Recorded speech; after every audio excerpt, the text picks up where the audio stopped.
Are you tired of seeing this? Are you worried about audio drop?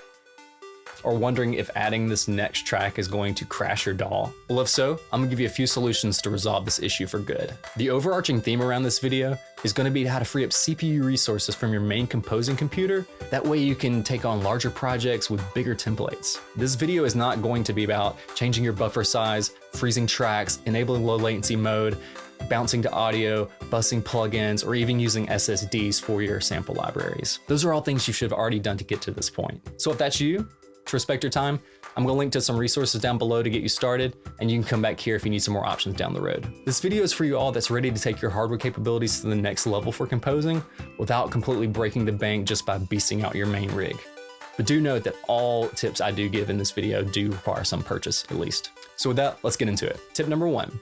While this is related to external hard drives, it's not about storing your sample libraries on them. While I do agree that that is the smart and best move to keep your sample libraries on an external SSD, for this tip specifically, I mean to actually write your Logic projects or your Cubase projects or your Pro Tools projects to an external hard drive and not your internal drive. You can use an external SSD for this.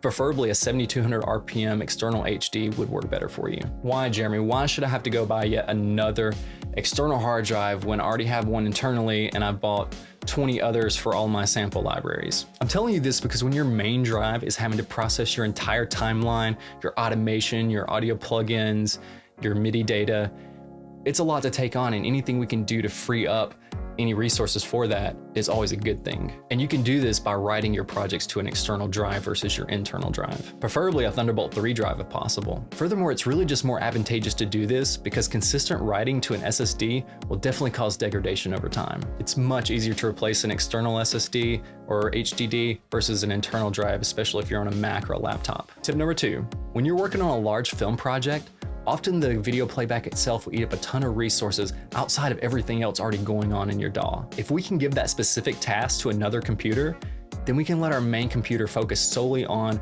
DAW recording and playback. Do you have a spare computer laying around, or an old laptop, or even a Mac Mini that you can get for a couple $100 online will serve this purpose amazingly? What I'm referring to is called MMC, or MIDI machine control, which actually goes hand in hand with MTC, MIDI timecode. In short, because I already have a video planned around MMC and MTC, it basically allows you to use a secondary computer as playback for your video while being perfectly in sync with your main computer DAW. This is done by sending MIDI messages over Ethernet. That way, when you hit play on your main computer, the secondary computer plays back in sync. There is one other requirement that you have a copy of a DAW installed on your secondary computer. It doesn't necessarily have to be the exact same DAW that you're using now. You can mismatch them. There are other advantages to doing this that I will share in that video that I mentioned before. Lastly, tip number 3. While some or even most of you that are still watching by now have probably already heard of Vienna Ensemble Pro, it's really worth mentioning because of the huge added value that it brings by integrating it into your workflow. I was really apprehensive about jumping into VEP at first, but it truly came at the right time and really saved me on a project that came up right after that. Vienna Ensemble Pro is essentially a sample library host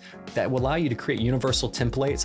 That way you can jump from project to project without having to load in your plugins and VSTs every single time. It's specifically designed to handle the CPU load more intelligently and effectively while using sample libraries and specifically Contact. While the big advantages to VEP really come from having a secondary computer to host it on, you can see some added value by hosting it on just a main machine as well. VEP intuitively routes and manages your resources for sample playback, really just giving you a better experience while you're working. There are a few really good videos out there around the benefits of VEP, although there's not too many out there around the setup of it because it can be quite cumbersome to do, but it's totally worth it. Once you get it, you never really have to look at it unless you make, a template update at some point. It just works in the background for you. I technically prefer to work inside of Mac OS, but I have a PC as my slave machine just because I can put a lot more computing power in that for a lot less and take a lot of the resources off of my Mac that's running Logic. A few years ago, I picked up a 7-year-old business class workstation PC. Came with a 500 gig SSD, a 2 terabyte HDD, and a couple open bays. I think I got the idea from Tom Holkenberg, Junkie XL, but it was a great decision. That machine works perfectly now. I think it's 10 years old at this point.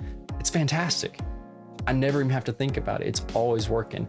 It came with 128 gigs of RAM, and you can take it up to 512 gigs. I mean, who needs that much RAM? I rarely hit 20% utilization on it. I mean, it's a beast. I think I may have paid $750 at the time for it, and it already had Windows 10 licensed and installed. If it's still available, I'll link to it below. As someone that favors Mac, it's great because I rarely even have to interface with the Windows OS environment. Like I said, unless I have to make a template update. If you want to know all the specs to all my gear, I'll link to them in the description down below. With all of these combined, I'm able to run a modest main working computer and know that all my larger film projects are going to flow seamlessly, and I can focus on delivering my work without having to worry about what the tech issue is that's going to come up today. I really don't care what brand of computer it is or what bells or whistles it has. It's a tool. At the end of the day, it's a means to deliver work, and I really just want the one that's going to pose the least amount of tech resistance in my daily workflow.